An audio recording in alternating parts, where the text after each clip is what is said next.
Hello everyone, and welcome back to another Fire Emblem Heroes video. Unfortunately, I wasn't able to record a video yesterday, so this video is one day late, but I still want to talk about all the new stuff that came with the Tempest trials. In the background, I'll be playing some footage of me clearing it with the Reinhardt, Masked Marth, Brave Lucina, and Brave Roy. I don't have a 40% unit, so I'll be using Brave Lucina and Brave Roy as my 20%. And because of that, the grind will be a bit worse, but still doable. I've done a Tempest draws with 20% before. It's nothing too special. It's just slower. But anyway, let's talk about the important stuff, the rewards. And we got 3 new seals and a new character. Now the character we already knew who it was gonna be because of the stream a couple of days ago, and it's Joshua, a character that a lot of people have been waiting for, a Sacred Stone's favorite. And so let's talk about him. Joshua comes with Audulma, a legendary weapon with the Killing Edge effect, and it also grants res plus 5. Now I want to talk a little bit about this because it gives res plus 5. Now, until now, every weapon well, not every weapon, the recent weapons have been starting to give the plus 3 effects. So speed plus 3, attack plus 3, stuff like that. And this one gives res plus 5. Does this mean that in the future we're gonna be seeing weapons with attack plus 5, speed plus 5? And it's just something to keep in mind. I mean, I'm not complaining, he's free. But yeah, it's just something. Like, that'd be crazy to have attack plus 5 or speed plus 5. Can you imagine that? Nah. For the special, he comes with Moonbow. I don't think it's the best option for him because of his weapon. Since it reduces the cooldown by 1, Moonbow's gonna be a 1 cooldown, which kind of feels like a waste. You might as well use Luna on him, which turns into a Moonbow basically. Or even Iceberg, which I think is probably the best of the two options. For the A skill, he comes with Close Defense 3, a skill that only Summer, Tiki, and Sigurd had before. This is his 5-star skill. I'm gonna be talking more about this skill later on, because, spoilers, it's also a seal in this Tempest trial. And finally, he has Wind Sweep for his B skill, and this is his 4-star skill, so if you want, you can feed the 4-star version to give Wind Sweep to someone, which I don't recommend because Wind Sweep isn't very good. And I'm not going to be talking too much about it because it's just not that good of a skill, basically. A funny thing about Joshua, and that a lot of people know, is that he has the highest infantry BSD in the game at 164. His stats at max level without a weapon equipped are 40 HP, 31 attack, 35 speed, 30 defense, and 28 resistance. So it's actually pretty respectable for a free unit, or just a unit in general. So Joshua is a mixed tank, and with his legendary weapon equipped, I mean, why would you equip something else, to be honest? He reaches above 30 in both defenses.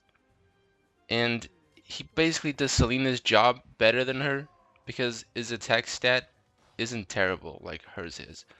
The only thing that she has going for her is that you can plus 10 her, and you can't plus 10 Joshua, you can only plus 1 him. I mean, at least that's what I think. I think he's basically a better Selena, but if she can do anything better than him, well, please tell me, because I'd like to know. I do like Selena, and maybe with weapon forging coming in a few days, she can actually get better, because weapons are pretty much gonna get a BSD boost, so she's gonna get boosted in that aspect as well.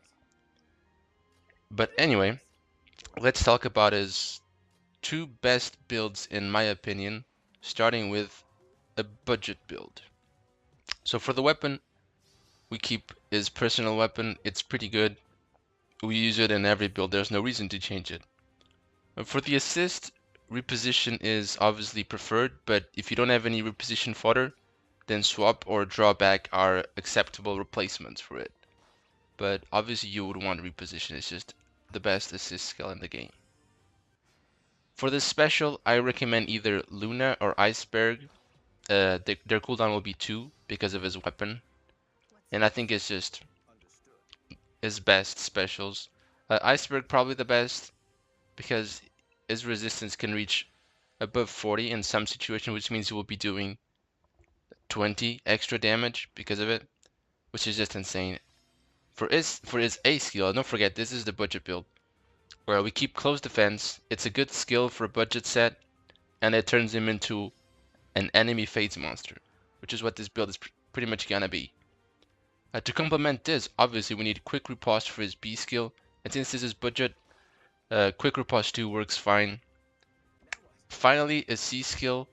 It can be pretty much anything. I'm not gonna tell you what to put here. If you want to make him buff something, hone, fortify, or even a drive skill. If you want him to lower his stuff, threat defense, threat speed, stuff like that. But a defense play is actually a good skill for him because his resistance is so high that it's gonna work on people that have low resistance. That's how it works. For the Sacred Seal, the newly released Close Defense Seal works nicely, giving him a ridiculous plus 12 to defenses when he's being attacked by melee units. I'm going to be talking more about this seal in a bit when we get to the reward seals from the Tempest trials. So this was the budget build, like I've said. The other build is pretty much the same, except distant counter in his A slot, and distant defense as the seal, and his job will pretty much be to counter mages or ranged units in general. So overall, Joshua is a pretty balanced character with no standout stats. Some people don't like this, they prefer the min-max aspect, where a character will have like 1,000 speed and no defenses, making them a monster. But Joshua is just in the middle. He has good defenses, acceptable speed and attack, and good HP, I guess. That's his thing. Do not sleep on this character, though. I think he's not that bad as some people say that he is, especially if you give him quick riposte. Then he can just become a good enemy phase character. His speed is good enough to not be doubled by a great number of characters, and his defenses are really nice, so he has that going for him. So now we're done talking about Joshua, so let's talk about the 3 seals we get from this Tempest trial. The first one at 12,000 points is Savage Blow.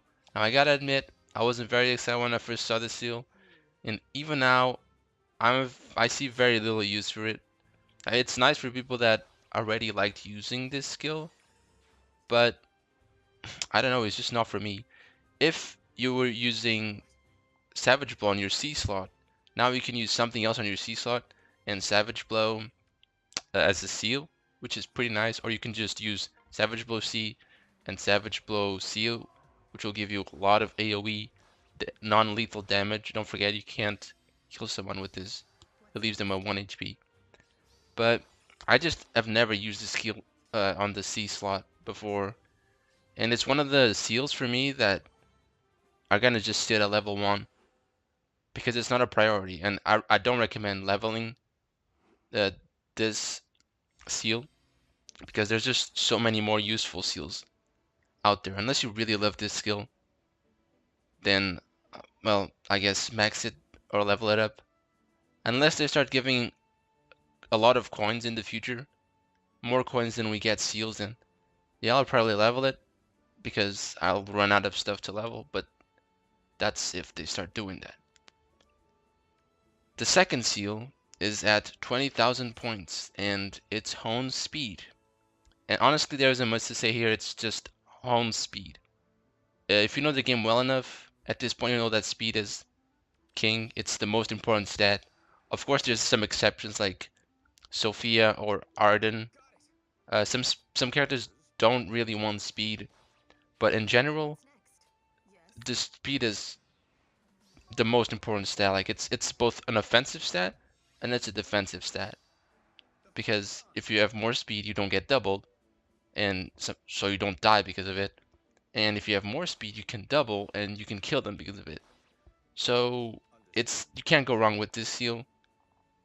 If you have a hyper offensive team, it's a great choice. If you want to level this seal up, that's also a good choice. It's a good seal. And last but not least, and what I consider to be the clear best seal of the 3, At 40,000 points, it's close defense. I already talked about it before. Joshua comes with it. It's funny that he comes with it, and it's also a seal. And much like distant defense, this seal helps enemy phase units increase their tankiness even more, or help fragile units survive stuff they otherwise couldn't. Now between the two, I think distant defense is the better one, because people are more prepared for melee units as opposed to ranged ones. But close defense is still great on certain units, especially if you don't have distant counter on them. Stuff like Tana, because she already has Vidofner or legendary weapon, and its stacks gives her incredible defenses during enemy phase, and Lucas and stuff like that.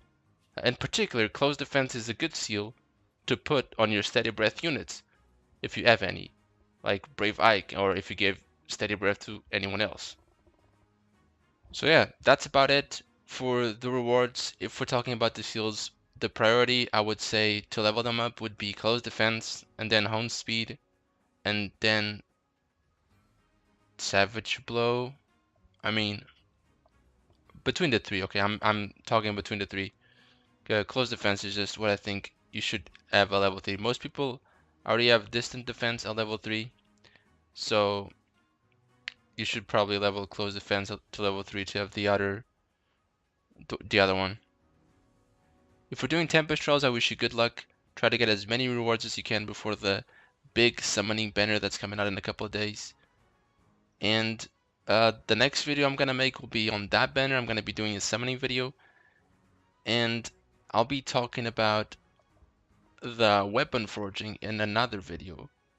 Hopefully it brings a lot of interesting stuff I'm excited for, especially the legendary weapons upgrades. After seeing Ephraim's weapon and what it can do with the upgrade, I'm just really excited for it. So anyway, I'm sorry that I couldn't record a video live, but this way I could give you my opinions on the rewards, which is also nice. So thank you very much for watching, and I'll catch you guys in the next Fire Emblem Heroes video.